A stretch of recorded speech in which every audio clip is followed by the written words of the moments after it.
Defenda sua tese. O programa que traz para a televisão as discussões acadêmicas. O pensamento jurídico elaborado nas universidades, inédito para a TV.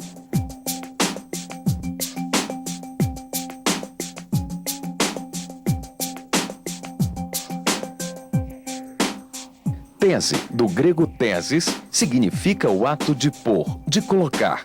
Pelo latim tese, com TH.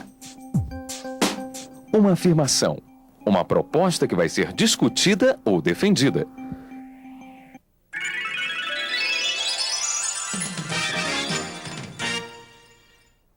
Eleições no Brasil.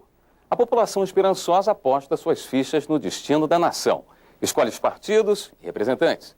Os eleitores votam, mas ignoram os bastidores das eleições e as relações entre os partidos políticos. A população também não entende o que essas alianças representam. Elas exigem unidade ideológica para serem legítimas. Questões como estas serão respondidas no Defenda Sua Tese dessa semana. Nossa convidada é Paula Novaes Ramos, com o tema Partidos Aliados em Eleições Presidenciais no Brasil. Análise das coligações vencedoras em 1994, 1998 e 2002.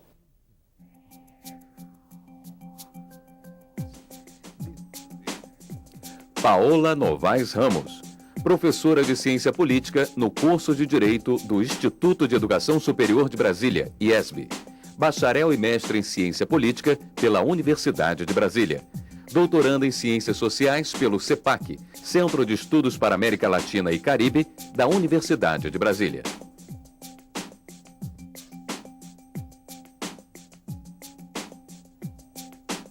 Para aprofundar o debate, participam o cientista político, professor do Centro Universitário de Brasília, Kleber Fernandes Pessoa, e o advogado e especialista em direito eleitoral, André Costa Oliveira. Ouviremos Paula Novaes Ramos, com a apresentação da dissertação Partidos Aliados em Eleições Presidenciais no Brasil. Análise das coligações vencedoras em 1994, 1998 e 2002. Professora. O meu intuito com essa dissertação de mestrado era entender como que a democracia permeia as coligações partidárias em eleições presidenciais. Então, em primeiro lugar, eu achei importante codificar o que é democracia, que toda vez que a gente vai trabalhar esse tema é difícil de conceituar. E a democracia ela sempre tem a ver com participação política e, em geral, com igualdade. Mas em sociedades complexas é muito difícil que exista igualdade em si, né? Porque numa configuração de Estado nacional, onde existe representação política, já existe uma desigualdade intrínseca, que é o governante e o governado, o representante e o representado. Então, a democracia, como um ideal de igualdade, de tomada de decisão direta, ela não se configura em relação à população.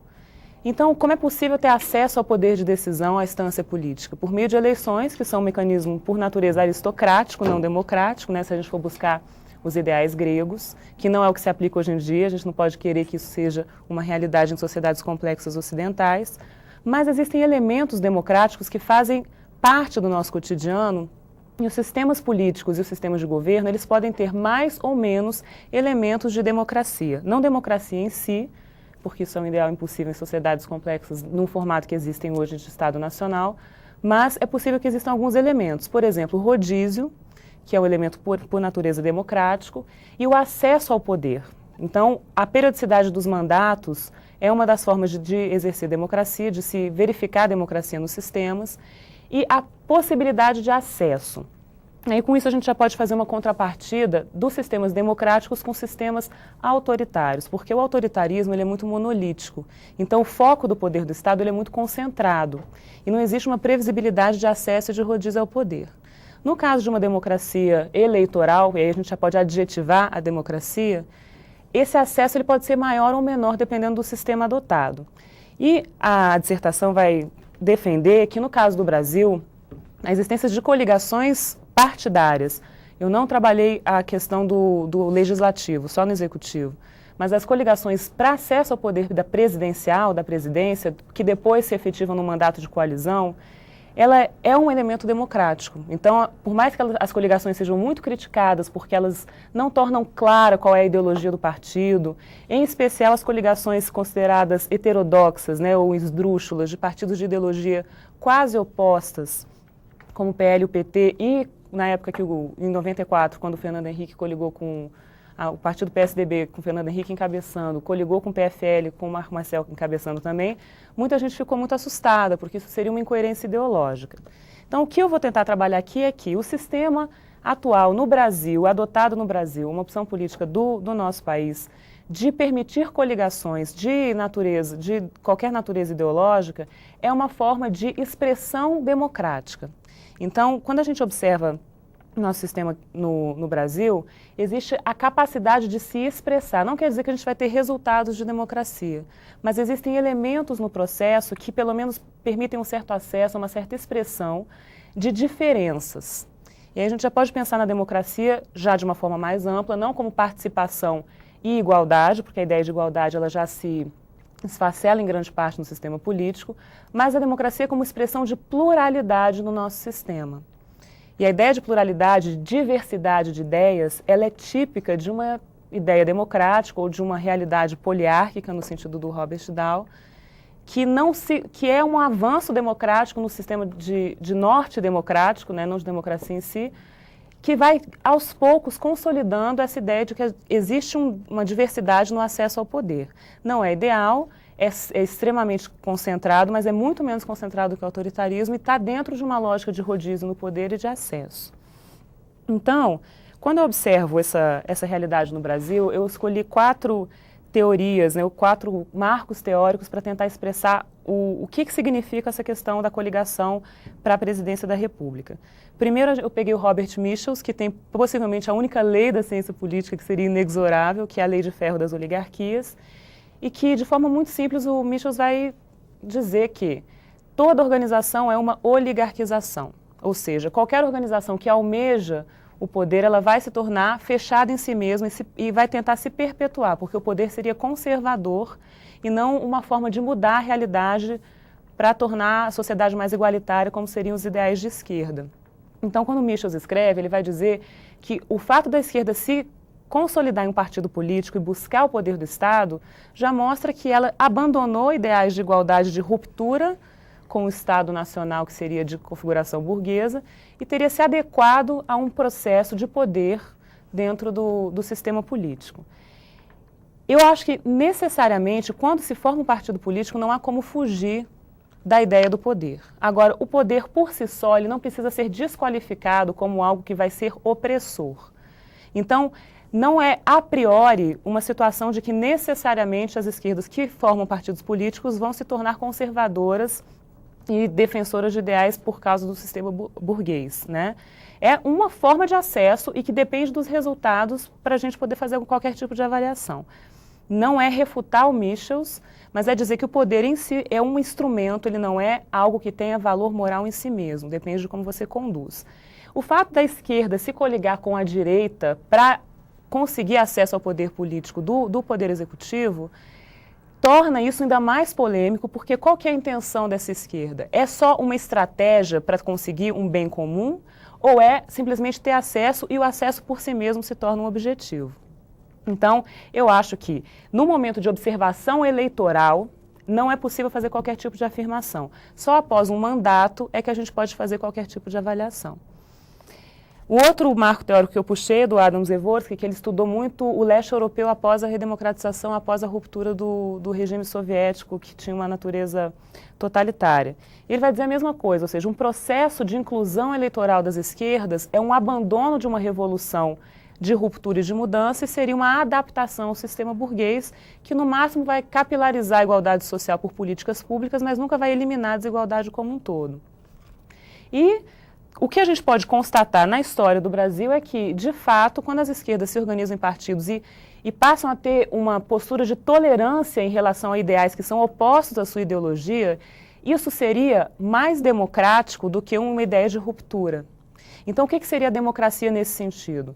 A democracia é um sistema em que se debate entre atores que têm um mínimo, uma igualdade mínima, e nesse caso de coligação são partidos fortes, que seria igualdade mínima tanto da direita quanto da esquerda, e entre si se chega a um consenso ou uma decisão política para que se efetive algo de direcionamento social. Então, eu acho que o fato das esquerdas e das direitas, de alguma forma, se coligarem, isso é uma expressão de tolerância dos dois lados. Isso não quer dizer que seja o ideal político para qualquer uma das duas, mas isso mostra uma postura de tolerância que seja para conservar o poder ou que seja para transformar a sociedade. Isso não, a gente não pode dizer a priori. Eu estou aqui analisando estritamente a conduta dentro do sistema num recorte conjuntural e eleitoral. O terceiro autor que eu trabalho é o Antônio Gramsci, com o conceito de hegemonia, que é justamente, o Gramsci ele era um autor marxista, revolucionário e leninista, que vai dizer que dependendo da conjuntura e do tipo de sociedade, é necessário um tipo de política diferente para transformar a sociedade nos termos da esquerda. No caso de uma sociedade complexa, que já tem industrialização e que já tem sufrágio, que já tem parlamento consolidado, não faz sentido fazer uma ruptura, muito menos pelas armas. Então, a revolução seria, para as esquerdas seria por meio de um processo de gradativo acesso aos cargos de Estado, para gradativa transformação social por meio de políticas públicas, e assim se efetivar uma nova realidade que aí sim teria uma ruptura radical e ingressaria-se no comunismo. Eu não estou aqui trabalhando essa projeção do Gramsci nem do Marx, mas que é uma opção das esquerdas pela democracia eleitoral, no sentido de trazer uma certa tolerância, e aí a gente não tem como avaliar, a não ser por um período maior de mandato, né? E quando eu escrevi isso aqui, foi em 2004, estava no meio do governo do Lula, então eu estava avaliando uma conjuntura eleitoral. É muito esse sentido também, ou seja, são autores que trabalham com processos, com tolerância e não com ruptura em si. E por último eu trabalho Robert Dahl, que eu já falei aqui um pouquinho, que ele vai dizer que não existe democracia de fato, o que existe são poliarquias e processos de democratização. Então, existe um norte democrático para o qual se caminha por meio de cada vez mais inclusão de atores políticos e cada vez maior acesso.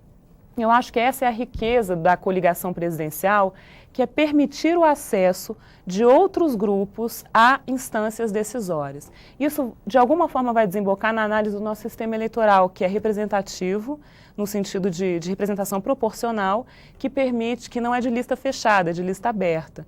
Isso permite duas coisas. Primeiro, um acesso maior do eleitor com o representante em si. Então, seria um vínculo pessoal e não institucional, né? Exige um nível de abstração um pouco menor para o eleitorado. Então, o acesso do eleitorado às instâncias políticas, até em termos de ideias, ele se torna um pouco mais factível.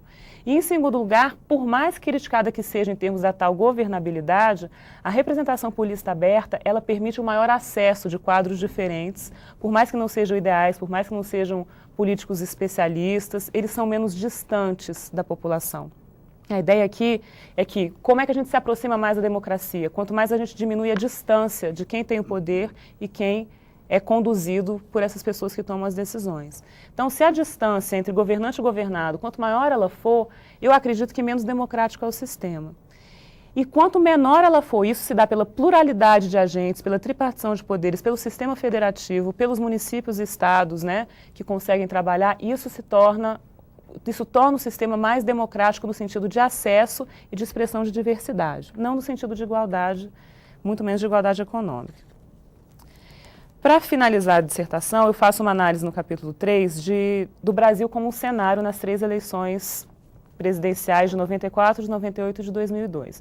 Eu excluí as eleições de 89, porque elas foram as mais plurais de todas, mas justamente porque teve menos coligações. Então, a expressão de vários partidos por meio de candidatos personalizados, né, para o eleitor eram 22 em 89, isso de alguma forma escapava o meu objeto, que era a coligação. Em 94, houve a primeira coligação polêmica, que foi do PSDB com o PFL e o PTB, né, que veio lateralmente também. Isso foi algo considerado uma aberração para os puristas ideológicos, porque o PSDB, social-democracia, tinha sido uma ruptura do PMDB, muito mais às esquerdas, muito mais ao parlamentarismo. Então, teria sido um choque como é que a social-democracia se alia à direita, que seria o PFL, né? Mas é um modelo de condução política, do sistema político, de certa forma, mais democrático, justamente porque, por mais que o sujeito tenha uma ideologia diferente da minha, eu sou capaz de tolerar para quê? Para ter acesso ao poder. Isso é onde eu fecho o argumento. Acesso ao poder para fazer o quê? Aí eu já teria que analisar o mandato. Então, eu só analisei a questão da coligação. No caso do PT com o PL, em 2002, porque em 98 houve a mesma coligação, manteve-se a coligação e foi um mandato muito coeso, né? A gente tem dados de que o PFL teve 94% de disciplina partidária nas votações em Congresso.